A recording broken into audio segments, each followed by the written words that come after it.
Hello and welcome to episode 10 of our Tamiya TT-01 race build from RC Empire, and welcome to the unboxing, building and installation of our brand new chosen shocks for the TT-01.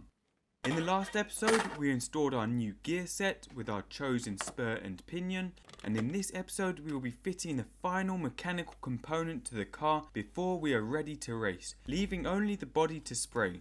So let's jump straight into it. Now for this build we have decided to go with the Yeah Racing oil-filled shocks, part number DSG00550PK. This is the first time we've ever bought any of these Yeah Racing products, and we are really excited to see how they perform and their quality. And actually, these really weren't that expensive at all, coming in at around $22 for the whole kit. And as you'll see in a second, it is a big kit with a lot of extras. Now quickly, this is also the pink set, so they should match nicely with our purple body posts, because of course it is very important to color code your car. Also, they are the 50mm shocks, including these tapered V pistons which look cool, and it says these are to help tune rebound of the car. So if we open it up, firstly you get oil, which we will use in a minute. Now this is 300 CST, which I think won't quite be heavy enough, but we will try this out to start off with, and later in the series we will rebuild the shocks with some heavier oil, but we will go through that in full detail, including the procedure and the tools you can use to help you. Next we have our brand new titanium coated shafts, O-rings, bladders, all the pistons included in this kit, as well as all the springs which are included. What you also get, which we will be using in the next episode, are the ball connectors to hold shocks onto the chassis. Quickly, it's a nice small and well packaged box measuring 120mm high and 40mm deep, and we also have the instructions which look fairly easy to follow.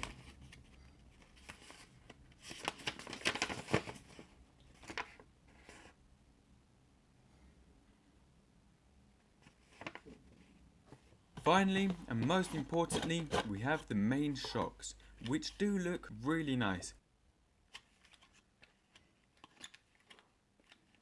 So let's take a look at each of these parts in more detail, starting with the many pistons that come with the kit. And here you can also see you've got the top and the bottom of the shocks, as well as the washers for the top and bottom of the shocks, which will show you these and how to install them in a minute. So in the kit you have your standard 2, 3 and 4 hole pistons, but you also have these V pistons with the tapered holes, and with these again you have options for 2, 3 and 4 hole variants. So there's a lot of variation and adjustment you can have with these shocks, which is excellent.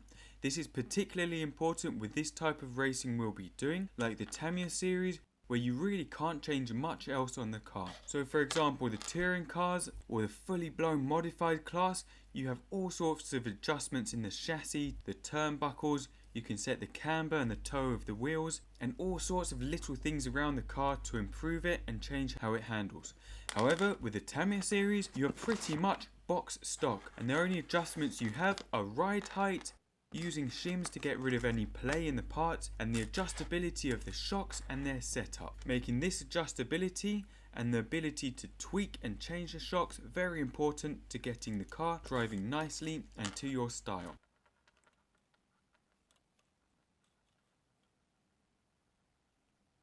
So let's start building.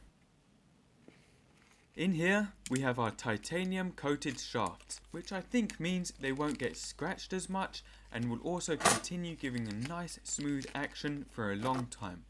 Although the great thing is these are replaceable and you can buy the shafts, which is really good.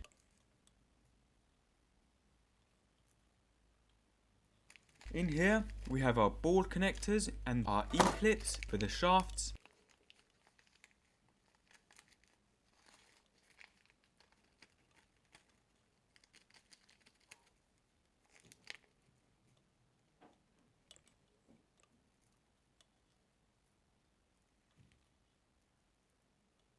So firstly, let's connect the pistons. Push the E-clip into the cutout of the shaft like so.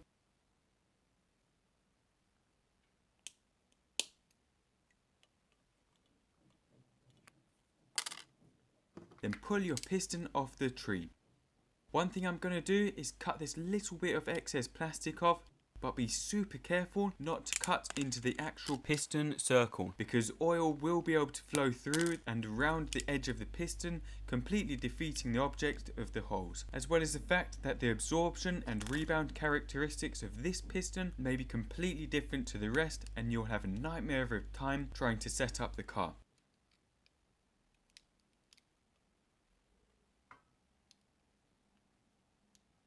But once you've trimmed off any excess plastic and it fits smoothly into the shock body, take your piston, push it up over the shaft, get the second E-clip and lock it into place, and be very careful not to scratch the shaft with the pliers. But that's it, the shaft and the piston are now ready. As you can see, we've actually gone for the 3-hole standard pistons, just as a middle starting point to see how these shocks perform, and later on we'll swap them out with the V pistons and see if we notice any difference around this track. With this done, you can move on to the shock body. So if we take this out, and straight away these feel really quite nice. So firstly, remove the top and drop the shaft in.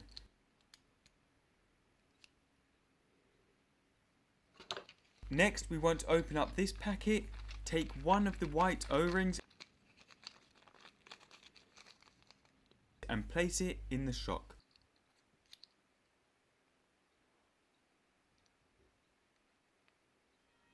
And cap this off with one of these types of washers. Now make sure that the washer you use is one of these with a groove in it to hold the O-ring in place. You can see that it is flat on one side and dips in on the other.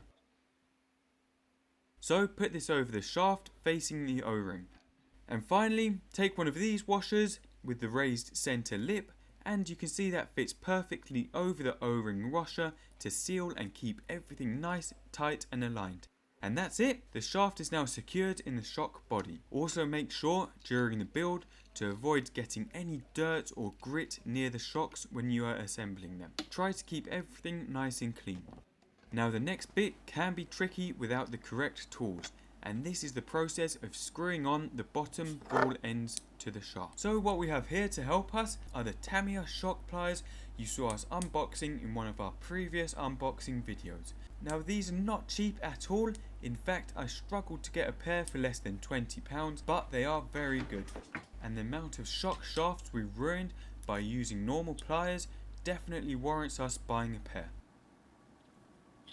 However, I'm sure there are also normal pliers out there that can do the same job, but the idea is to be able to grip the shaft without scratching, denting or damaging the shaft in any way, because a scratch or dent in the shaft may cut into the O-ring, or it may give you rough action in damping, and it may even cause leaking or air to get into the shocks. So do try to avoid damaging or bending the shafts. Now all you want to do is clamp the shaft with the pliers and then basically screw the end on. If it starts to get too tight, you can use a lever like a screwdriver, but make sure that when using a screwdriver you're not bending or deforming the eye or damaging it in any way, because it might make it pop off a lot easier during racing, which you don't want.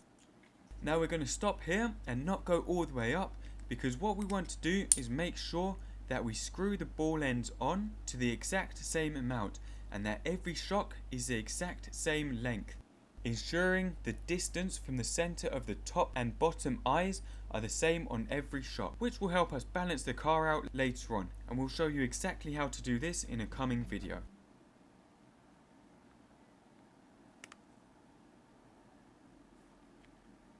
But once that's on, you can start putting together the rest of the shock and the remaining O-rings. So what we have here, to stop the threaded adjuster from vibrating loose, is a big blue O-ring, and that, as you can see, just about fits into this little groove inside the threaded ring.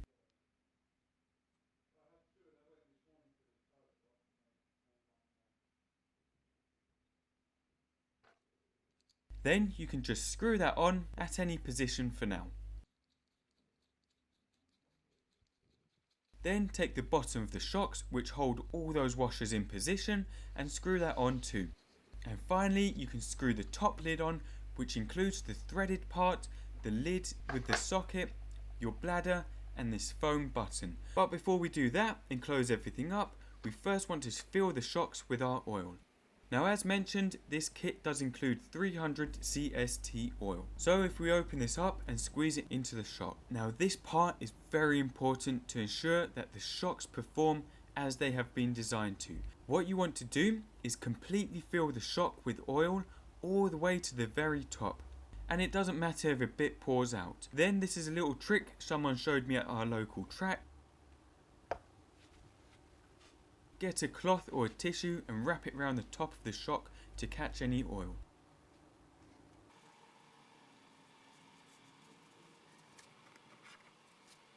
Next, get your bladder, and what you want to do is roll it over the top of the shock into position, making sure that at the same time you are pushing out and displacing oil with the bladder, and the bladder takes the place of the displaced oil. The ultimate aim is to ensure that there is absolutely no air or air pockets inside the shock chamber when you do this. So make sure the bladder doesn't catch any air and push it into the shock whilst it's going on. And if you underfill the shock, you might put the bladder on with an air pocket in there. Also, you should let the shock sit in an upright position, and I normally wait for 20 minutes or so to make sure all the air bubbles have risen out of the oil and to the top of the shock and popped. And this is important for getting a nice, smooth, consistent action in your shock damping. In one of our coming videos, we will be going through this in a lot more detail, showing you how easy it is to get the air into the shock, the ways air can get in, how the bubbles can affect your shocks, and most importantly, how to eliminate the bubbles. And we'll also be showing you a shock pump, which is really easy to use and speeds up the process of removing air bubbles from the oil. So do watch out for that. But that is it. Tighten up the top and you're done. All that's left to do now is to choose what spring you want, slide it over the shock body and push the bottom spring holder plate over the shaft. And as you can see, again, there is a great range of springs which come with this set. Super soft, soft, medium, hard and super hard, and we'll go through which of these to choose in our next video and why. But that's it for this video. We're going to stop here, otherwise this video is going to be far too long, and in part 2 we will be choosing what springs to put on the shocks, fitting the ball connectors to our shock towers and fitting the shocks onto the car, so do watch out for that. And quickly, 2 videos that you should watch out for, as mentioned, is our setup video where we will be balancing the car and setting the shock ride height, and also watch out for our shock rebuild video where we will be changing the oil to a slightly thicker one and also showing you our brand new awesome shock pump and show you just how effective that is at taking air bubbles out of the oil. But for now, that's it. So far out of the box, these shocks seem really nice and we have had no issues in assembling them, which is great. I know a lot of drivers down at the track use this and we haven't heard of too many problems with them apart from mislabeled parts, so hopefully these will give us excellent, trouble-free running throughout the whole race series. But that's it. Please do rate, comment and subscribe for more videos. Thank you for watching and see you soon.